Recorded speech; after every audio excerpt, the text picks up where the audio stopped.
आप मुझे हैमर का ब्रांड बेच, आपकी कंपनी मुझे बेचोगे? हाँ जी। कितने में बेचोगे? यार ये शार्क टैंक है, यहाँ कॉर्पोरेट डील्स नहीं होनी चाहिए मेरे हिसाब से। 1 करोड़ आई बाय योर कंपनी। अरे भाई हम तेरे को ऑफर दे रहे हैं, रुक जा, तू क्यों बेचने पे आ गया है? देख अगर तू इनका ऑफर सुनेगा तो मैं वैसे आऊँ। 50 लाख 1 करोड़ रुपए, 25% हमारा।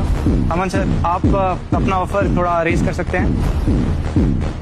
लो, अगर कंपनी बिक रही है तो फिर मैं भी लेने के लिए तैयार हूँ 1 करोड़ में आपकी कंपनी। नहीं मैं 1.5 करोड़ में लेने को तैयार हूँ। चल 50-50% पार्टनरशिप करते हैं। ओह, मेरा ऑफर जो है अब वो एग्जॉस्ट हो रहा है, हाँ या ना बोल, खत्म। चल ठीक है, 1 crore 40%। 1 crore 20%। 1 crore 40%। Let's build a amazing company. Done. Good job.